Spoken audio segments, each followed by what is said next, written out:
Ini minta maaf, jangan tersinggung, jangan tersinggung. Salah satu contohnya gaji. Gaji itu kan halal tuh. Tapi punya potensi kepada keharaman kah? Itu yang kemudian dipahami oleh para ulama. Maka kata orang yang bertakwa tadi, kata orang yang warak dengan ketakwaan tadi, maka dia berhati-hati dari situ. Maka Bapak Ibu temukan, mesti akan Bapak Ibu temukan, kenapa ente nggak mau jadi PNS? Dijawab sama dia. Ini saya pernah tanyakan langsung. Pak, Bapak nggak mau jadi PNS? Nggak mau saya jadi PNS. Kenapa itu? Khawatir yang saya makan itu haram. Pak, tapi gajinya kan halal kata para ulama.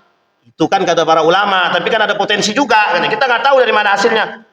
Mikir saya, Pak. Astagfirullahaladzim. Assalamualaikum warahmatullahi wabarakatuh. Saya bersama Biker Subuhan Pekanbaru Riau. Bagi yang sudah bergabung, istiqomah. Bagi yang belum, segera bergabung. Kiamat sudah dekat. Berkah selalu, sukses. Assalamualaikum warahmatullahi wabarakatuh.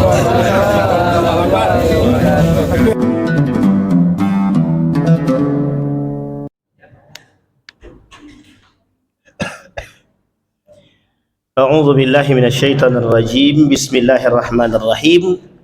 Assalamualaikum warahmatullahi wabarakatuh. Alhamdulillahirabbil alamin wa bihi nasta'in ala umurid dunya waddin. Wassalatu wassalamu ala asyrafil anbiya'i wal mursalin wa ala alihi wa sahbihi ajma'in. Allahumma salli wa sallim wa barik ala hadha an-nabiyil karim. Allahumma salli ala Muhammad wa ala ali Muhammad fil alamin innaka Hamidum Majid. Ya ayuhan nasu taqu rabbakum alladhi khalaqakum min nafsin wahidah wa khalaqa minha zawjaha wa batha minhuma rijalan katsiran wa nisaa'a wattaqullaha alladhi tasaaluna bihi wal arham innallaha kana 'alaikum raqiba. Puji syukur kehadirat Allah dengan mengucapkan alhamdulillah ya rabbil alamin, bersalawat kepada Nabi dengan mengucapkan Allahumma salli ala Muhammad wa ala ali Muhammad fil alamin innaka Hamidum Majid.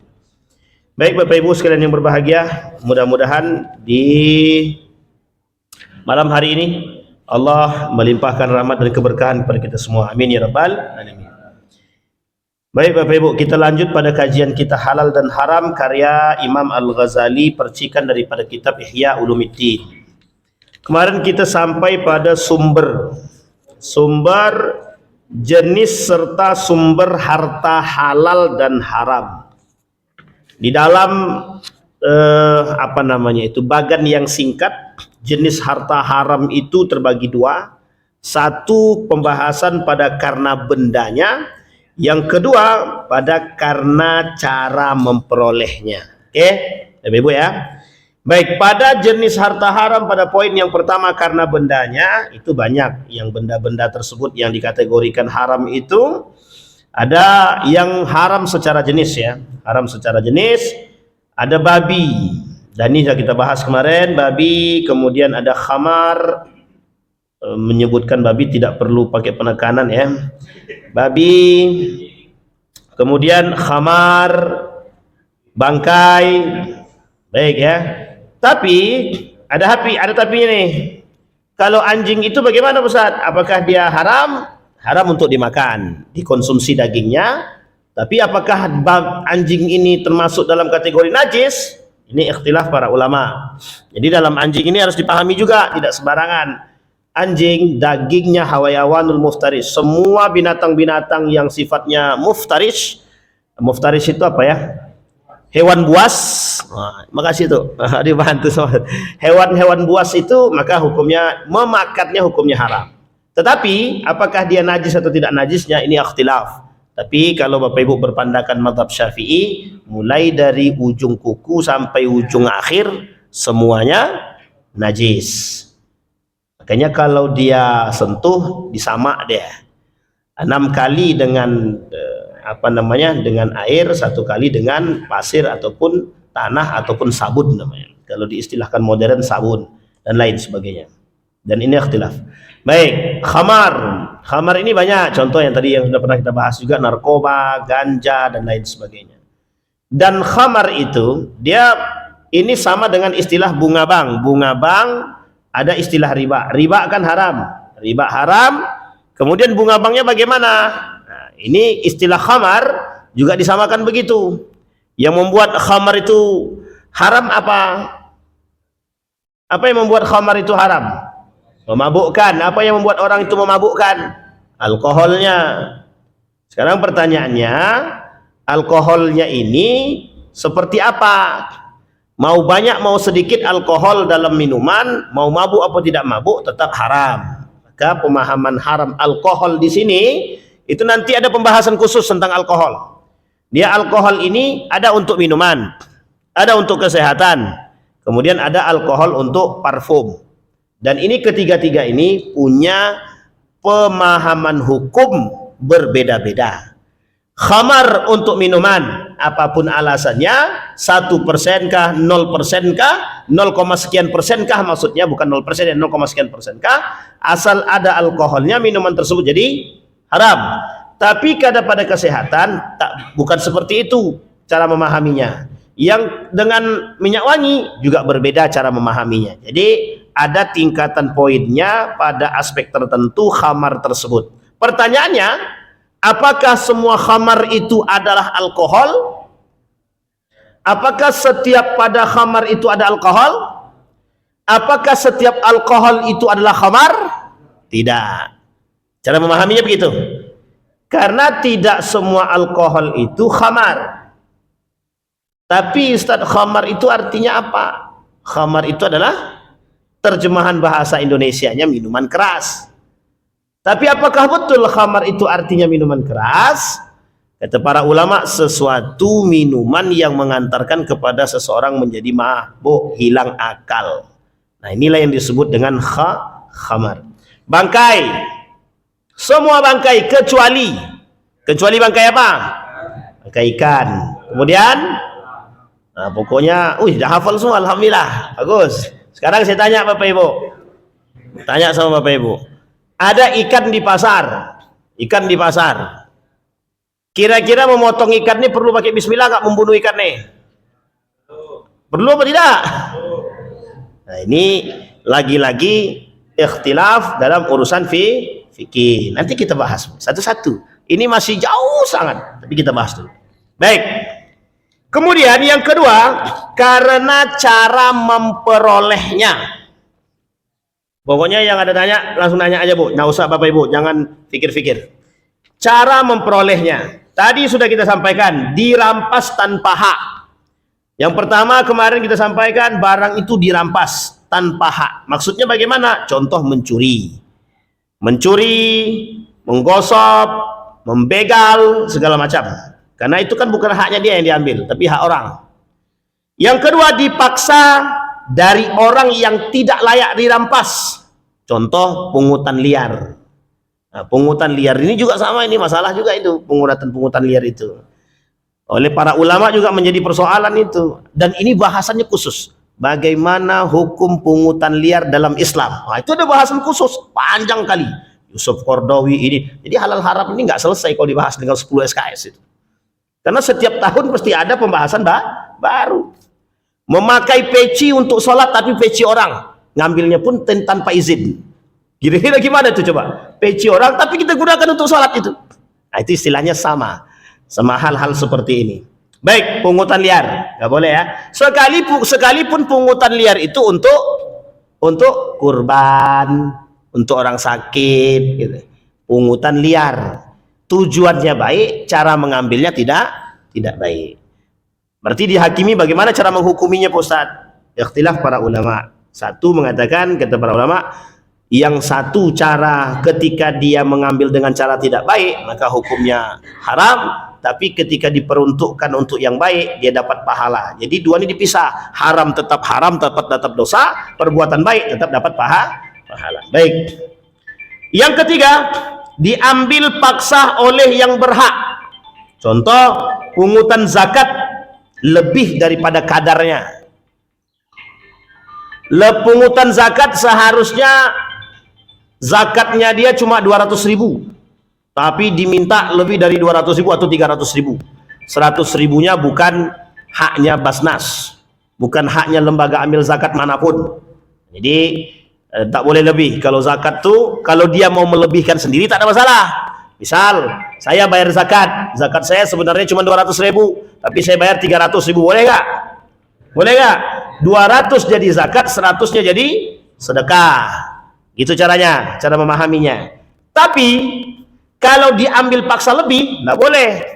Nggak boleh. Bayar zakat Gordi.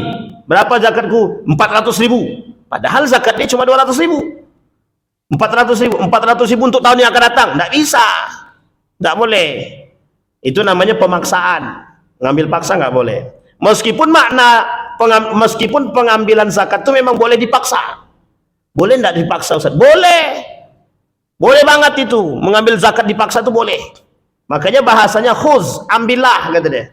Nah, ulama berbeda pendapat makna ambillah itu. Ambil paksa aja lah, kata gitu. Sebagian mengatakan. Makanya Abu Bakar memerangi orang-orang yang tidak bayar zakat.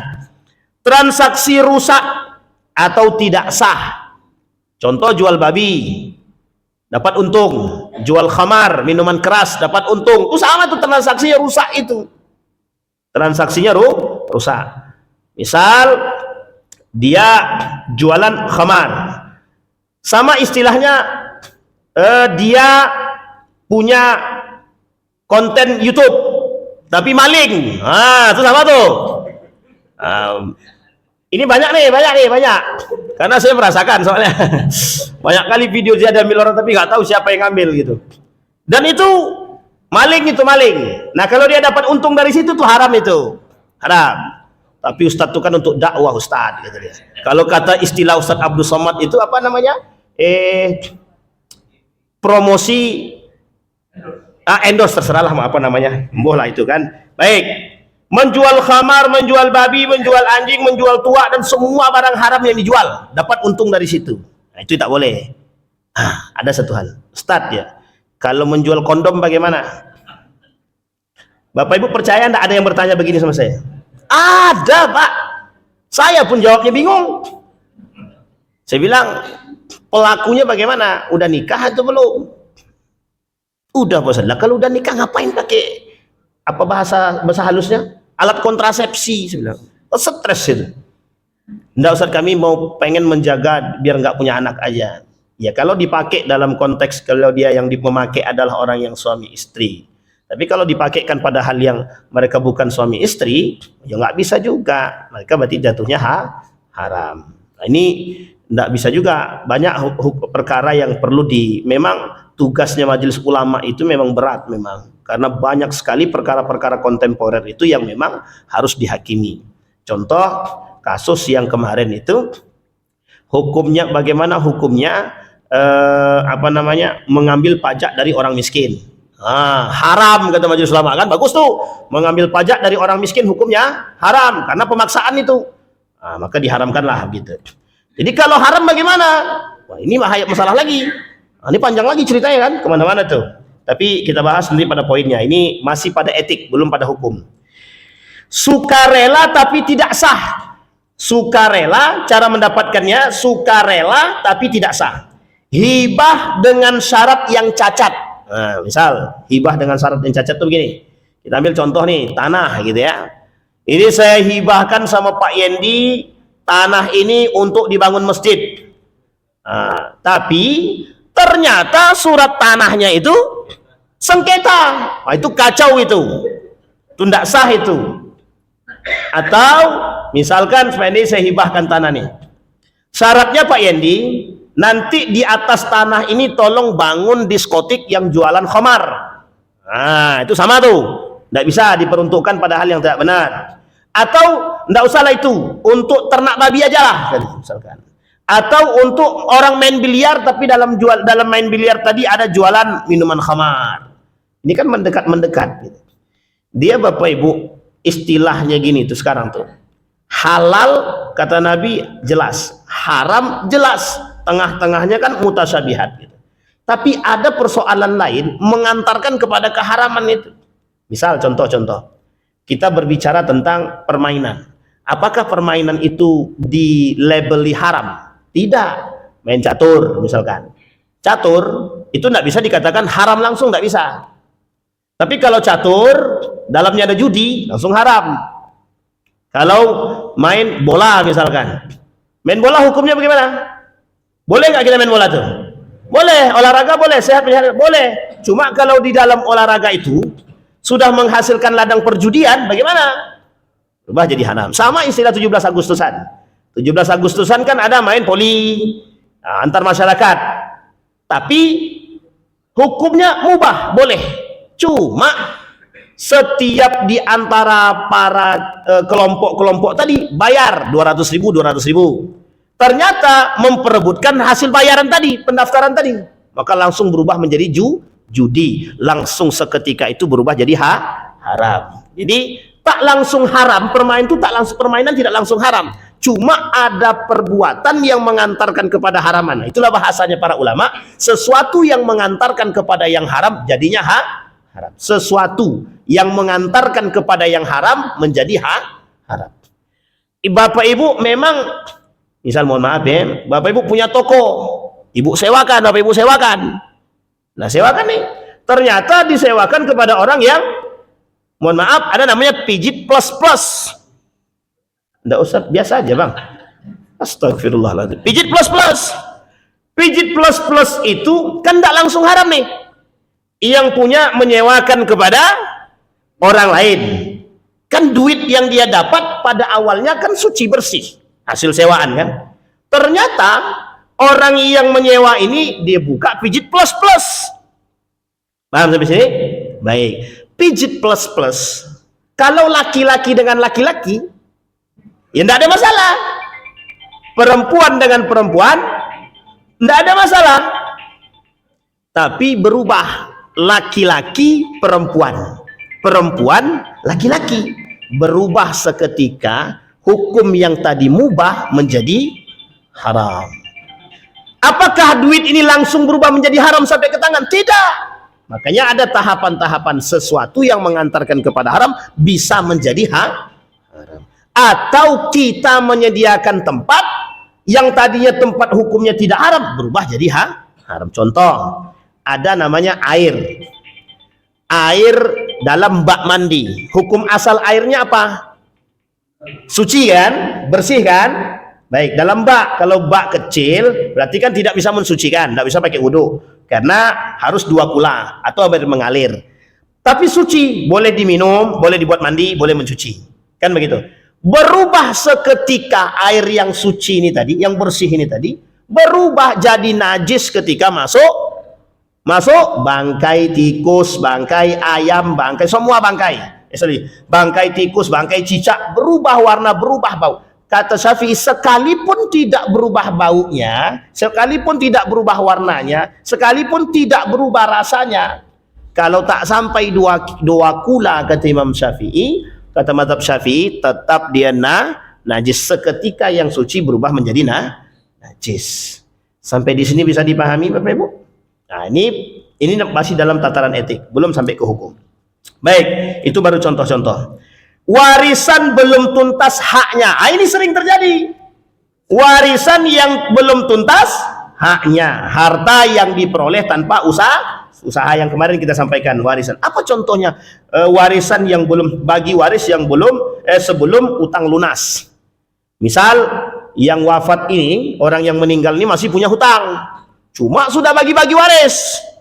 Sehingga hutangnya si mayat ini belum selesai. Maka yang mengambil-ngambil duit tadi, ini hati-hati nih, yang hati-hati. Yang makan-makan duitnya itu berubah menjadi Tapi kalau kami tidak tahu, saat kami kira masih udah memang tidak ada lagi hutangnya. Itu lain cerita. Sesuatu yang menyebabkan seseorang yang tadinya lapang bisa berubah menjadi sempit, itu jangan dibahas. Karena dia punya hukum sendiri. Ini yang dibahas dalam hukum adalah sesuatu yang lapang. Oke? Yang lapang. Maka kalau si mayit belum selesai hutang piutangnya, maka selesaikan dulu. Tapi sebelum selesai hutang piutang, sudah dimakan dulu sama anak-anak istrinya.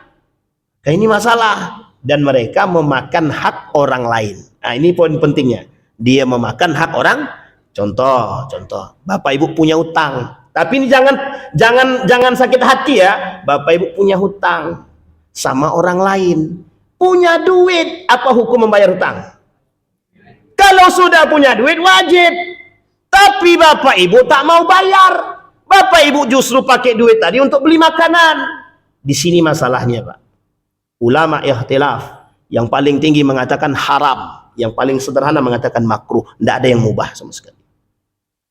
Kita sudah layak, duit sudah ada, tapi kita nggak mau bayar hutang. Kan penyakit manusia sekarang paling malas bayar hutang. Berhutang mau, bayar nggak mau. Sampai ada pertanyaan begini, Ustadz. Nah, ini ikhtilaf lagi nih, ikhtilaf. Ustadz, katanya, kami punya hutang sama bank konvensional, Ustadz. Hutangnya berapa tuh kata dia tadi ya? Sekitar 150 juta. Bunganya 50 juta kata dia. Berarti semuanya berapa tuh? 200. Kami sudah bayar, Ustaz. Sudah kami bayar. Tapi yang kami bayar baru pokoknya. Yang hutang 50 juta kami nggak mau bayar, Ustaz. Ikhtilaf. Kata teman-teman yang bermazhabkan Imam Ahmad ibn Hanbal atau Hambali, karena ada dalilnya. Urusan riba, bunga, nggak usah dibayar. Yang penting pokoknya selesai. Tapi dalam pandangan mazhab Syafi'i atau sebagian ulama yang lain, nggak bisa begitu. Yang namanya hutang tetap hutang. Sehingga ini ikhtilaf. Ikhtilaf, ya tergantung pegangan masing-masing. Kalau ada orang yang ambil tengah-tengah, karena kami pengen selamat, Ustadz, nggak mau ini, kami berhutangnya 200 juta, karena 50 jutanya adalah bunga, tapi karena kami memang pengen cari selamat, kami nggak mau bayar yang 50 jutanya, cukup 150 doang. Itu namanya cari aman, cari untung. Jadi yang kayak gini nggak bisa, Bapak Ibu. Ini etika dan hukum sejalan waktu itu. Artinya, kalau dalam pandangan sebagian para ulama yang punya hutang berapapun hutangnya, lunaskan hutangnya. Termasuk pendapat yang tadi saya katakan, kalau dia punya hutang 100 juta, 150 juta, bunganya 50 juta, berarti genapnya 200 juta. Maka dia harus membayar 200 juta. Tapi dalam mazhab Imam Ahmad ibn Hanbal mengatakan, dia cukup membayar 150 juta, yang 50 juta yang nggak usah. Tapi ingat, dalam akad pertamanya seperti apa? Ini poin penting, Pak. Apakah bisa akad perjanjian itu dibatalkan seketika dalam poin tertentu? Sekalipun dalam aspek ini, itu ada unsur keharaman dalam unsur ribawi. Oleh sebagian ulama, etiknya bermasalah, adabnya bermasalah, etikanya bermasalah, karena membatalkan kontrak seketika. Nah, ini poin penting, Pak. Poin masalahnya di sini. Meskipun sebagian ulama juga membolehkan. Baik. Yang kedua, persoalan waris. Orang tua yang menahan harta warisan untuk punya anaknya dan memakan yang bukan hak dia. Sama, Pak. Misal wafat bapaknya, meninggal bapaknya, istrinya, kemudian semua itu harta warisan. Harta warisan itu setelah orang tuanya meninggal, suaminya meninggal atau bapak si anaknya meninggal, maka harus dibagi. Misal jatah ibunya 50 juta, dua anaknya lagi 25 atau 50. Berarti semua total 150 juta. Dipegang ibunya, dimakan, dibelikan makanan segala macam tanpa sepengetahuan anaknya. Mohon maaf Bapak Ibu, mohon maaf, suka atau tidak suka Bapak Ibu dengan apa yang saya sampaikan, yang dimakan haram. Bisa dipahami ya Bapak Ibu ya. Hak orang sekali, nih, ini hukum khusus. Orang tua ndak boleh ngambil duit anak yang dikasih orang lain untuk anaknya. Saya kasih Bang Ardi, saya kasih uang 200.000 untuk anak Bang Ardi. Ingat ya, untuk anaknya. Bolehkah bapaknya memakai duit ini? Nggak boleh, itu urusan anaknya. Kecuali anak ini masih di bawah umur dan dia belum paham. Cukup untuk disampaikan kepada anaknya. Kalau dia sudah mengerti dan sudah besar, sampaikan kepada anak itu.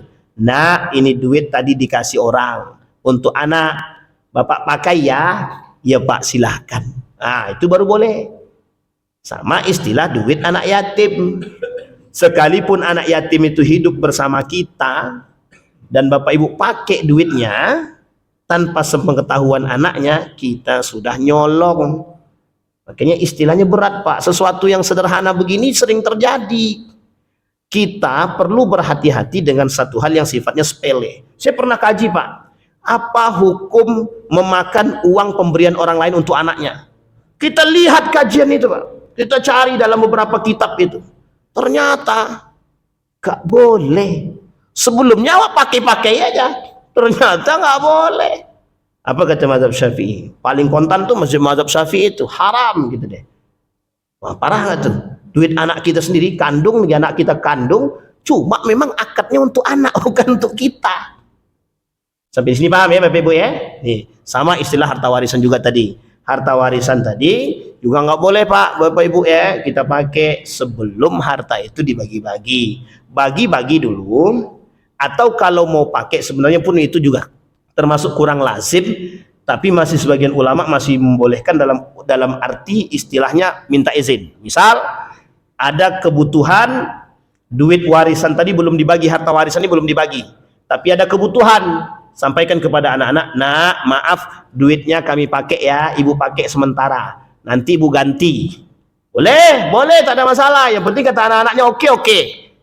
Kenapa demikian Bapak Ibu? Mohon maaf, perselisihan itu, duit ini bisa menimbulkan perselisihan kontan, bisa membuat orang berkelahi, bercok, baik anak, baik saudara. Sampai hari ini banyak kasus yang tidak tegur sapa antara anak dengan ibu, adik beradik kandung, tak ada yang mau tegur sapa. Ternyata kasusnya cuma masalah warisan. Jadi masalah warisan ini sensitif banget, hati-hati betul. Baik, itu cara memperoleh, bagi warisan sebelum utang lunas untuk orang tua. Nah sekarang Bapak Ibu sekalian yang berbahagia, kata Imam Al-Ghazali ada tingkatan atau level dalam urusan warok. Nah, jadi orang yang memperhatikan urusan syubhat dan yang haram, maka masuk dalam kategori kata para ulama warok. Nah warok ini ada tingkatannya.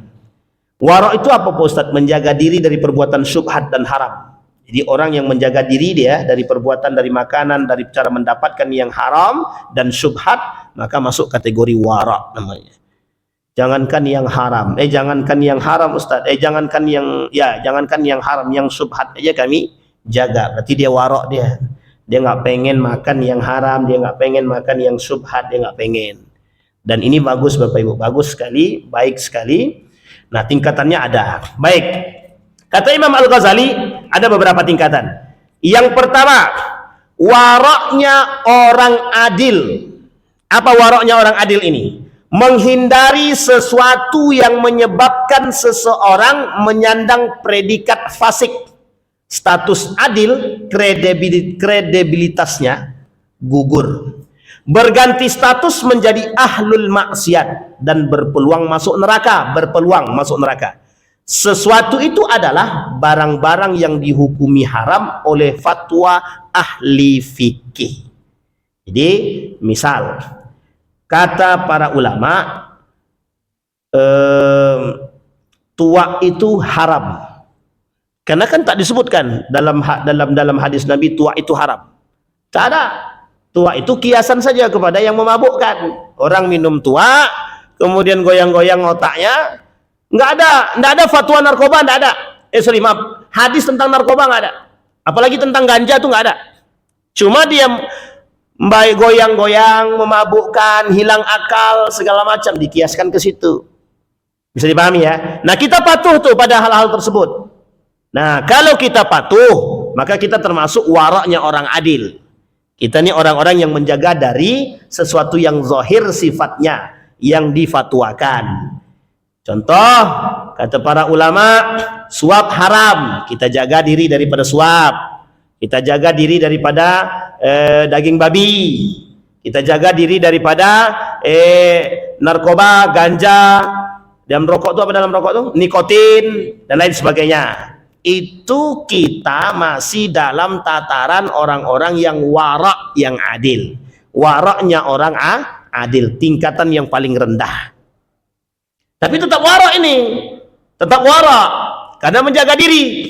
Dan ini belum masuk dalam kategori menjaga syubhat, baru yang haram.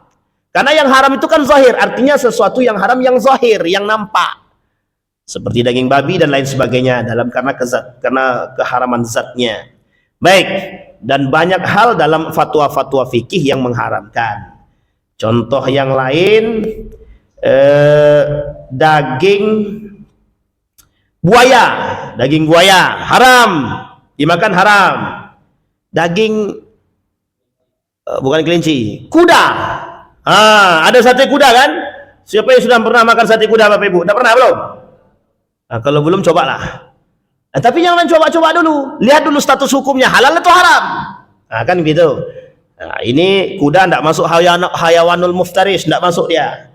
Jadi kata para ulama dalam fatwa itu boleh makan sate kuda karena tidak ada istilah hayawanul muftaris pada kuda, maka boleh. Tapi pada singa bagaimana? Pada singa, harimau bagaimana? Serigala bagaimana? Itu udah jelas, itu tak perlu dibahas lagi, itu hukumnya haram karena dia hayawanul muftaris. Adakah dalil keharaman anjing? Ada nggak dalil keharaman anjing? Nggak ada. Haram makannya ya, nggak ada. Bapak Ibu kalau buka hadis Nabi tentang anjing, rata-rata isinya berbicara tentang najis air liur dan kemudian tentang haram masuk rumah kalau ada anjingnya. Malaikat tidak mau masuk rumah kalau di rumah itu masih ada anjingnya gitu. Tapi tidak ada disebutkan seperti khinzir, babi langsung, tidak ada. Dalam Al-Quran pun tidak ada. Dalam Al-Quran justru di dalam Al-Quran persoalan anjing itu ada beberapa ayat, kita ambil klarifikasi, kita klasifikasi menjadi 4 ayat. 4 ayat itu berbicara tentang duanya kehebatan anjing. Yang satu di antara 3, di antara 4 ini itu hanya berbicara intal hasu intatrukhu yalhas wa intu tiyalhas wa intatrukhu yalhas. Anjing itu menjulurkan lidah, dikasih dia tetap julur lidah, tak dikasih pun juga akan menjulurkan lidah. Ini karakter. Itu anjing. Tapi dikiaskanlah anjing ini kepada hayawanul muftaris. Maka hayawanul muftaris, hewan buas tadi, maka berubahlah ketika itu status anjing ini untuk dagingnya, jadi haram. Kalau babi mulai dari ujung sampai akhir semua haram, mau haram mau najis semua masuk. Jadi Nabi itulah binatang yang lengkap dengan keharaman dan kenajisannya, mulai dari ujung kuku sampai akhir, kata mazhab Syafi'i. Habis, tak ada yang bisa dimanfaatkan dari babi itu, tak ada. Makanya jangan sampai makan. Tapi sate babi, orang yang pernah makan babi mesti jawabannya sama. Bagaimana rasanya? Enak Ustaz ini. Tak ada satupun yang mengatakan daging babi itu yang nggak enak. Tak ada. Saya beberapa orang saya temukan, mohon maaf termasuk mahasiswa saya sendiri, itu mahasiswa saya non Islam, jangan dibayang-bayang, nggak usah. Apa kata dia? Enak nggak? Saya tanya, enak nggak daging babi itu? Dijawabnya Pak, enak lah Pak, kata dia. Mau kita makan bertambah itu, kata dia. Itu bayang, astagfirullah. Jangan dibayang-bayang. Baik, waraknya tadi orang adil yang pertama. Yang kedua, waraknya orang saleh. Menjauhi sesuatu yang mengandung potensi haram. Dia tidak haram secara mutlak, tapi ada potensi keharaman. Itu saja dia jauhi. Tetapi mufti memfatwakan kehalalannya karena dia hanya menilai zahirnya. Misal, ada satu barang tapi dia berpotensi haram. Contoh kuaci, contoh minuman-minuman kemasan. Itu kan minuman-minuman kemasan itu label halalnya kan jelas. Ada label halalnya. Tetapi ada sebagian makanan itu yang dikhawatirkan bercampur dengan minyak babi, sehingga ada orang yang nggak mau makan tersebut. Nah, ini yang disebut dengan waraknya orang sah. Contoh lagi yang lain, Starbucks, Dunkin Donat, ya, Dunkin Donat sama. Dunkin Donat itu, kalau Bapak Ibu lihat videonya orang-orang pembuat yang membuat Dunkin Donat itu, nggak mau makan kita itu, karena binatang yang dimaksud. Tapi itu kan video, kita nggak tahu kebenarannya. Yang jelas itu berpotensi. Contoh, Bapak Ibu, ada orang yang nggak mau makan ikan berdarah, kan ada juga tuh. Nah, ibu-ibu pergi ke pasar beli ikan, tapi kan kita nggak tahu itu udah dibismillahin atau belum, udah memotong ikannya udah bismillah atau belum, memotong ayamnya udah bismillah atau belum, kita kan nggak tahu. Jadi ada orang yang khawatir seperti ini, saya nggak mau makan Ustaz, karena tadi waktu saya beli saya nggak tahu apakah orang ini bismillah atau belum. Ini kan memang repot ini kayak gini nih, lama-lama nggak makan deh ini. Tapi repot, cuma orang seperti ini mesti dia berpikir, karena dia nggak mau memasukkan sesuatu yang haram dalam perut dia, maka dia disebut dengan kehati-hatian, penuh kehati-hatian. Nah, orang yang penuh kehati-hatian seperti ini, maka disebutlah waraknya orang soleh, kata Imam Al-Ghazali. Jadi mudah-mudahan kita termasuk dalam golongan-golongan itu dan mungkin bisa jadi lebih tinggi tingkatannya. Orang saleh. Baik. Kemudian selanjutnya yang ketiga, waraknya orang bertakwa. Menghindari sesuatu yang dihalalkan oleh mufti dan kehalalannya jelas tanpa syubhat. Tapi barang halal itu dikhawatirkan mengantarkan pelaku kepada yang haram. Inilah yang disebut dengan tarku ma la ba'sa bihi, meninggalkan sesuatu yang dibenarkan boleh, tetapi ada tetapi dia khawatir menghantarkan kepada yang haram. Apa contohnya ini? Kita ambil contoh misalkan nira. Tahu Bapak Ibu nira? Nira itu halal atau haram? Halal. Cuma potensi dia untuk mencapai tingkat yang diharamkan itu ada. Maka nggak mau orang minum, nggak mau dia minum. Yang menjaga diri seperti ini, itu bagus, tingkatannya bertakwa.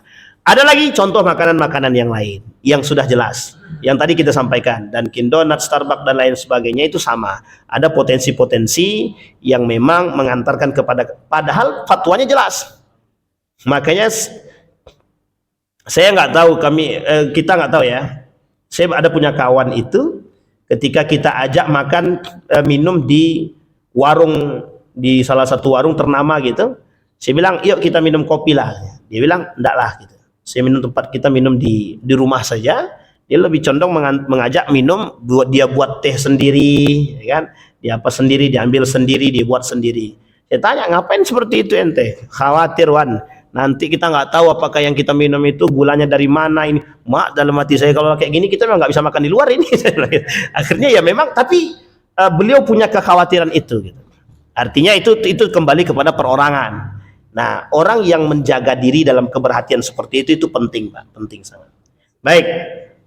La yablughul 'abdu darajatal muttaqina hatta yada' ma la ba'sa bihi makhafatan ma bihi ba'sun. Ini poin penting kata Rasulullah. Dalam hadisnya kata Nabi, seseorang hamba tidak akan mencapai derajat orang-orang bertakwa sampai dia meninggalkan sesuatu yang tidak bermasalah, karena mereka khawatir akan terkena sesuatu yang bermasalah. Ini minta maaf, jangan tersinggung.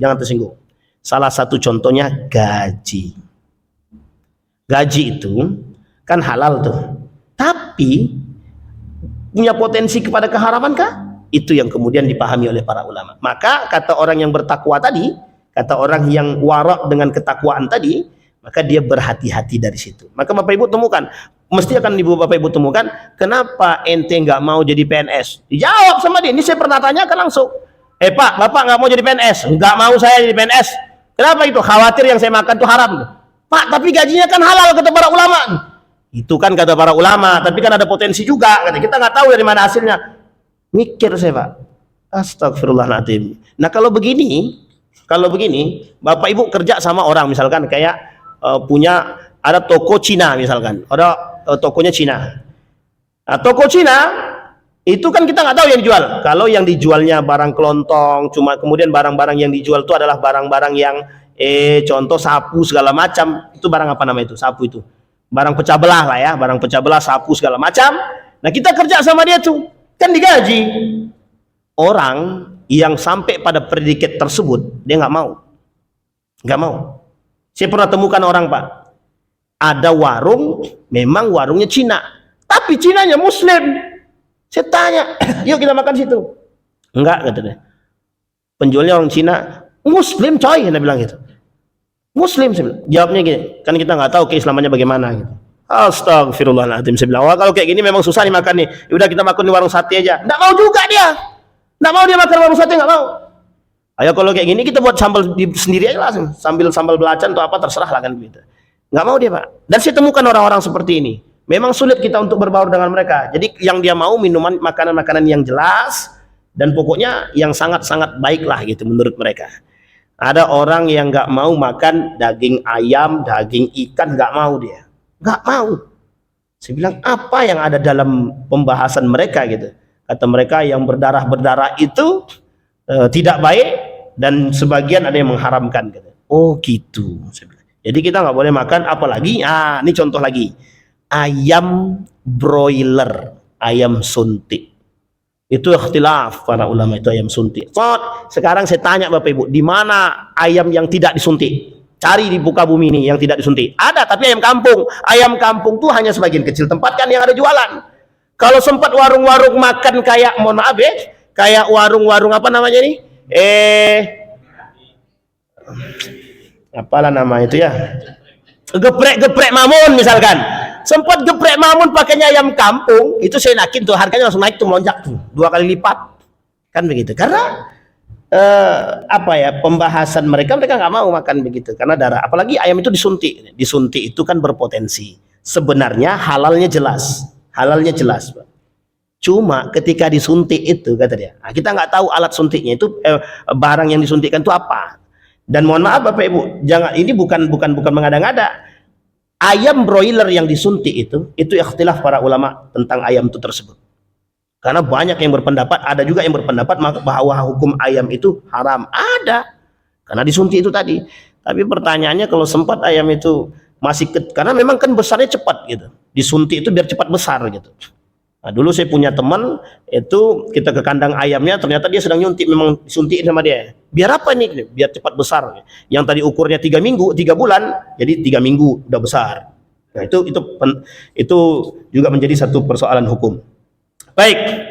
Nah, sekarang Bapak Ibu sekalian yang berbahagia, waraknya orang sidik yang keempat, yang terakhir. Waraknya orang sidik, orang yang benar-benar keimanannya, menghindari sesuatu yang benar-benar halal, tidak bermasalah sama sekali. Loh, bayangkan loh, yang benar-benar halal aja dihindari.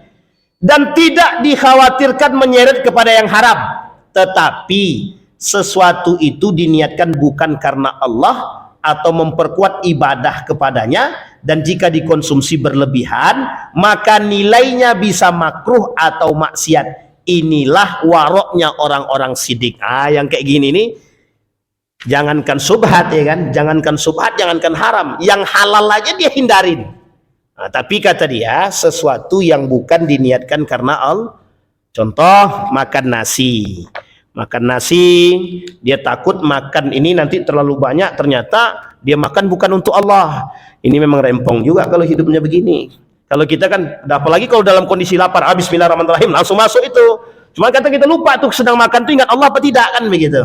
Tapi kata orang-orang yang siddiq ini, orang-orang yang warak ini, Imam Al-Ghazali mengatakan, kata Imam Al-Ghazali, orang yang tingkatan seperti ini, yang tertinggi ini, itu orang-orang yang betul-betul menjaga keimanannya. Dan itu mesti langkah kalau sekarang, apalagi sekarang itu langkahnya bukan main itu. Langkah sangat mencari orang yang terakhir ini. Yang paling sering kita temukan orang-orang yang mohon maaf, yaitu tadi, pada poin yang pertama, adil tadi, itu mudah kita temukan. Saat ini masih mudah kita temukan. Dan nanti di akhir zaman, orang yang adil ini sangat susah kita temukan. Kenapa? Karena isi di muka bumi ini cuma 2, syubhat dan haram. Nah, itu yang kita khawatirkan. Baik Bapak Ibu, bisa dipahami Bapak Ibu ya. Ini masih pada persoalan orang-orang yang level wara. Nah, baik.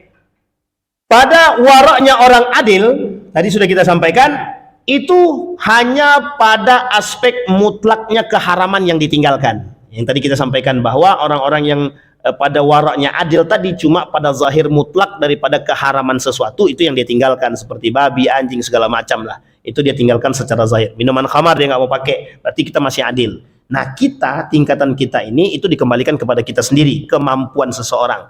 Mohon maaf Bapak Ibu, karena hidup kita sekarang ini di bumi ini, kita dalam kondisi yang betul-betul memang bercampur antara yang subhat dan yang antara yang halal, antara yang subhat dan yang halal, antara yang haram dengan yang halal. Kita ambil contoh.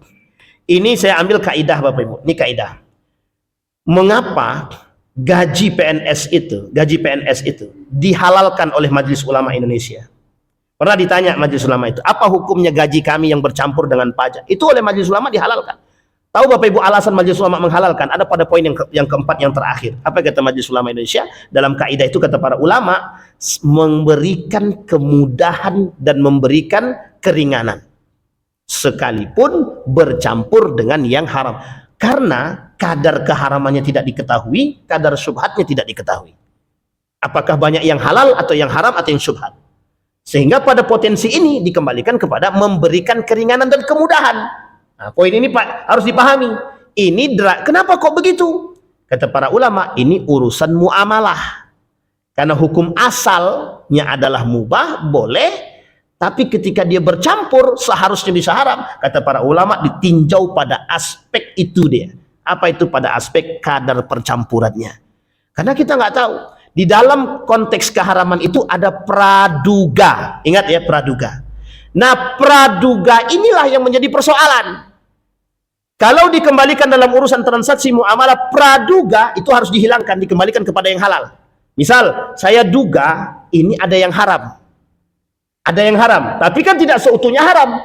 Maka praduga menuju kepada keharaman itu dibuang. Kata para ulama, dikembalikan kepada praduga yang halal. Bisa dipahami Bapak Ibu?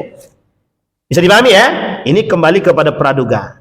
Maka kata para ulama, dikembalikan kepada praduga yang halal. Dan ini sudah difatwakan oleh Majelis Ulama Indonesia. Karena banyak Pak pertanyaan-pertanyaan halal haram ini banyak. Ini kalau kita merujuk. Kalau kita kembalikan kepada perorangan, misal per kelompok, kita kembalikan misalkan kepada kelompok misalkan mazhab Imam Ahmad bin Hanbal. Oh, kalau kita bicara pada mazhab Imam Ahmad bin Hanbal, sesuatu yang bercampur kepada yang halal dari yang haram ataupun yang syubhat berpotensi mengantarkan kepada yang haram. Ini masalah. Maka ada beberapa kelompok itu mereka mengharamkan yang bercampur dengan yang haram. Kemana hadisnya merujuk? Kepada yang tadi, membeli baju dengan 10 dinar, 1 dinarnya haram, maka yang lain berubah jadi haram. Itu kembali rujukan hadisnya. Tetapi kata para ulama, ada kaidah yang dikembalikan. Kaidah apa kaidahnya? Yang tadi. Nah, ini Bapak Ibu menjawab pertanyaan Bapak kita yang kemarin, bahwa mengatakan bagaimana dengan status hukum ini? Nah, ini sudah dijawab, Majelis Ulama sudah jawab sebenarnya. Para ulama sudah menjawab, termasuk Syekh Yusuf Al-Qardawi sendiri. Kata Yusuf Al-Qardawi, sesuatu yang bercampur dalam urusan gaji dan kita nggak tahu dari mana, maka dihukumkan boleh diterima, boleh diambil. Termasuk persoalan ini. Ada seorang ulama yang ditanya, ya Syekh, kami tahu si Fulan bin Fulan itu duitnya haram, tapi dia belanja di warung kami. Nah, ini potensi. Ketika dia belanja di tempat kami, bagaimana kami seharusnya menerima duit itu? Atau seperti apa? Kalau dikembalikan pada urusan hukum jual beli, transaksi jual beli, maka terputus. Arti terputus, yang penting transaksi jual beli sah, selesai. Masalah dia haram dapat duit atau tidak itu tidak urusan. Karena mereka merujuk kepada pemahaman bahwa sifatnya duit itu tidak bisa, karena sifatnya bentuk dan barang tidak bisa disifatin. Tapi sebagian ulama tidak mengatakan demikian. Ada hadis yang lain. Sesuatu yang didapatkan dengan cara yang haram, maka bahwa haram. Sesuatu yang dihasilkan dari yang haram, maka dia akan mendapatkan yang haram. Kata para ulama, berarti kalaupun dia mendapatkan uang yang haram, tapi kemudian dia belikan ke warung orang, dan orang yang menerima tadi, hukumnya haram menerima tadi. Nah, ini ikhtilaf para ulama. Nanti kita jelasin persoalan ikhtilafnya di mana. Dan ini Bapak Ibu, kalau kita pakai model yang kedua, saya yakin-yakinnya banyak yang tak mau transaksi itu. Kan Pak Yendi nggak mungkin nanya, Ridwan, kau beli ayamku, duitnya dari mana? Hasil nyolong, hasil stres orang Pak. Tapi kalau dia tahu bagaimana? Yang dipersoalkan oleh para ulama, kalau dia tahu. Tapi kalau dia nggak tahu, jangan tanya. Maka cari amannya bagaimana? Ya setiap orang yang beli nggak usah tanya. Tapi kalau ada orang penjualnya di samping prostitusi bagaimana? Ya pindah. Karena mesti kan. Tapi kan kita nggak tahu Ustaz, apakah duit itu murni dari duit prostitusi atau bukan. Misal bisa jadi duit tersebut dikasih orang. Kalau duit itu dalam konsep transaksi hibah, selesai Pak. Tapi kalau dalam duit itu transaksi jual beli tubuh, selesai haramnya Pak, jelas. Contoh misalkan, nauzubillah ya, si A dan si B. Si A ini jelas dia transaksi jualan badan, dipakai kasih, paham ya? Dipakai kasih. Kira-kira haram nggak duitnya tuh? Haram. Baik ya, haram ya, disifati haram. Tapi sekarang duitnya saya kasih, nih untuk kamu. Tapi kemudian baru dia berhubungan. Dan tidak ada transaksi jual beli di sini. Mohon maaf, tidak ada transaksi prostitusi di sini. Ini dipisah. Ini dalam konteks, mohon maaf ya Bapak Ibu ya, dalam persoalan hukum begini-begini ini itu dibahas. Jadi nggak bisa tiba-tiba haram, halal, nggak bisa. Meskipun mengharamkan itu urusan Allah, tapi begitulah Islam menjaga transaksinya, duitnya dikasih sebelum melakukan. Meskipun mohon maaf ya, meskipun memang untuk itu, tapi dibayar di awal. Saya kasih kamu duitnya sekian juta. Tapi si fulan yang memakai ini nggak tanya, lo harga berapa, nggak tanya. Tapi dia kasih aja nih untuk kamu. Maka duit ini setelah itu dia berhubungan badan, dia prostitusi. Duit ini ke sebagian ulama bilang ini jatuhnya tidak haram. Kenapa tidak haram? Diberikan sebelum transaksi. Paham maksudnya? Meskipun, tapi kan tidak ada akad transaksi di situ. Kalau tidak ada akad transaksi, kata para ulama yang paling ekstrim mengatakan ini tidak ada masalah, itu duitnya halal, mau dia beli makan atau apa tidak ada masalah. Cuma kalau duitnya, mohon maaf dia transaksi kemudian memang ada modelnya begitu, dikasih duit haram katanya. Nah, sampai sini paham ya Bapak Ibu ya? Begitulah cara para ulama melihat sesuatu. Tapi kan kita dah paham Pak, sesuatu kalau sudah masuknya kemana, tempatnya apa, kan kita tampak tempat kita masuknya begitu. Dalam benak orang itu mesti yang dia lakukan adalah hal. Nah, sekarang Bapak Ibu, kenapa ulama berbeda pendapat tentang persoalan tadi, masalah duit yang tadi dari prostitusi tadi? Karena ada orang berpandangan, ulama berpandangan begini, fulan itu masuk dia ke dalam, bisa jadi dia cuma kasir gitu deh. Tapi kan kasir dihasilkan duit dari situ Ustaz. Baik, bisa jadi dia dikasih orang. Artinya ulama ini mengatakan jangan lo menduga sesuatu yang haram langsung. Bisa dipahami ya? Sampai Anda tahu zahir keharamannya. Ini sebenarnya adalah mencari titik aman bagi para pelaku-pelaku jangan sampai terjebak dalam keharaman. Jadi jangan salah, Islam itu tidak mau langsung menghakimi orang haram-haram langsung, enggak. Contoh. Ada Gojek perempuan. Apa hukumnya laki-laki naik? Secara hukum campur laki-laki, secara hukum laki-laki perempuan bercampur haram apa tak haram? Haram. Pertanyaannya, ini pekerjaan Pak Ustadz, kata dia. Kalau kami tidak kerja bagaimana? Mesti dikaitkan ke sana kan? Pertanyaannya adalah, apakah ketika mereka duduk itu ada dempetan atau tidak dempetan? Satu. Yang kedua, apakah ada pekerjaan lain? Yang ketiga, bagaimana kalau memang cuma itu pekerjaan satu-satunya? Ini. Kenapa tuh? Tak usah mengambil penumpangnya laki-laki. Betul saya? Betul. Jawaban dalam mazhab Imam Hambaliyah, kata mazhab Hambaliyah, yang perempuan tidak usah ambil tumpangan laki-laki. Pertanyaannya ada. Kalau di cancel, tingkatan orang ini jadi buruk dalam apa namanya? Dalam sistem. Sehingga susah dia mencari orang lagi. Maka kata-kata yang kedua, ganti aja katanya pakai mobil kata dia. Sudah jelas orang Gojek motor suruh pindah ke mobil, itu kan nggak masuk akal jawaban. Ada yang jawab begitu? Ada.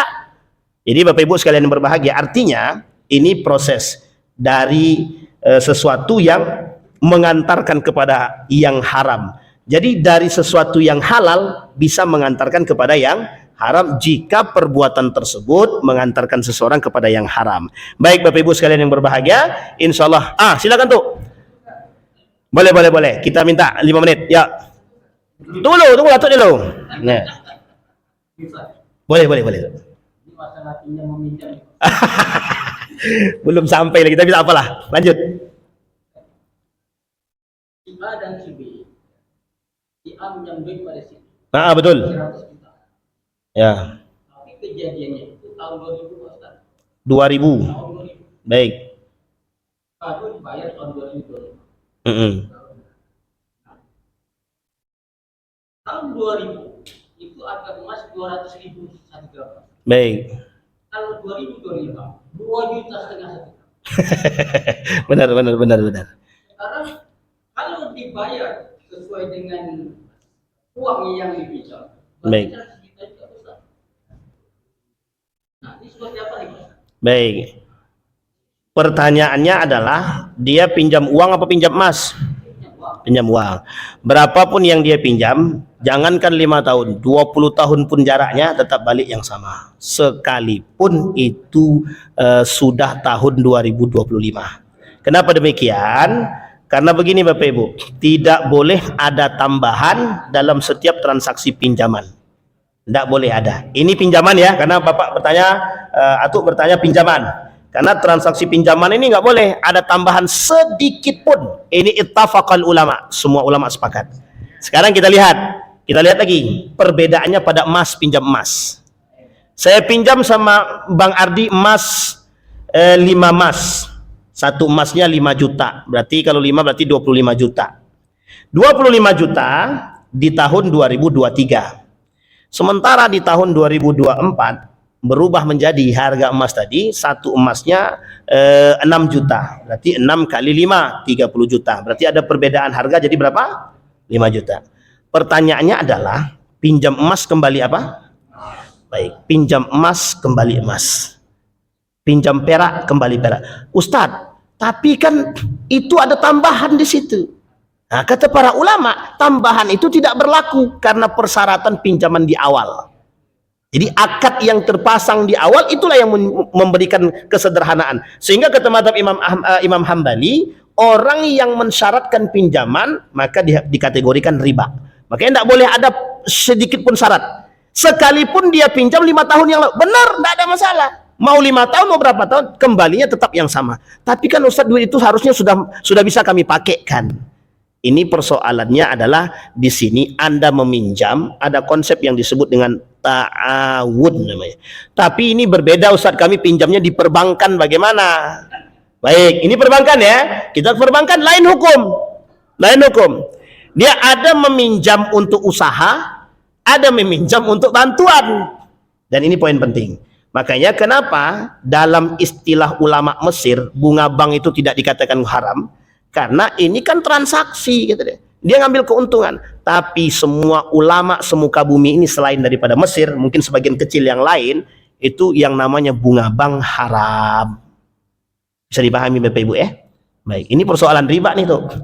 Gitu. Jadi mau dia 5 tahun, berapa tahun, kembali tetap harus 100 juta pinjamannya. Cuma kita ambil poin akhirnya. Ya kalau dia mau ngembaliin lebih tanpa ada syarat di awal, ya silahkan, itu haknya dia. Boleh, kalau misalkan saya kasih, ini saya kembalikan 120 juta. Sebenarnya kalau kita pakai mazhab ekstrim lagi, enggak boleh, jangan terima. Tapi kata mazhab Imam Abu Hanifah, ya enggak apa-apa terima, orang cuma kasih hadiah kok yang 20 jutanya gitu. Tapi jangan disaratin. Ya pandai-pandai sendiri mikirlah kan gitu. Atau kita kasih bahasa, berapa hutang saya Pak? Hutangmu 5 tahun yang lalu kan 100 juta. Ayo sekarang pandai-pandai mulah. Oh itu enggak bisa, itu tetap aja itu ada kode namanya. Baik. Karena begini Bapak Ibu, tidak ada kesepakatan di awal yang terbangun. Meskipun sebagian ulama daripada ulama-ulama Mesir pernah mengatakan bahwa kalaupun ada tambahan itu sebenarnya dibenarkan kata mereka, tapi oleh ulama yang lain tidak disepakati, karena itulah yang disebut dengan sesungguhnya riba itu. Baik, Pak Sab, terakhir Pak Sab. Itu ya.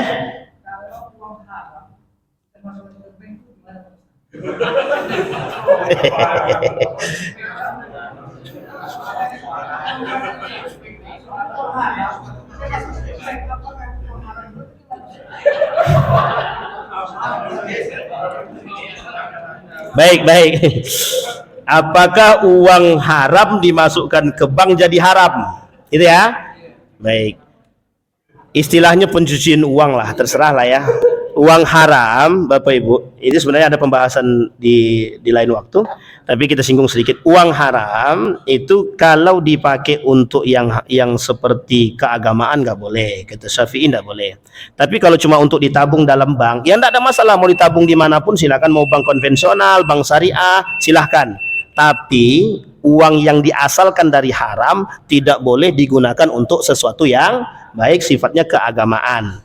Kalau mau, misalkan Bapak Ibu punya duit, mau si A si fulan korupsi, duitnya dimasukkan ke bank syariah, ini duit haram tapi dimasukkan ke bank syariah, apakah bisa merubah yang haram? Tidak bisa.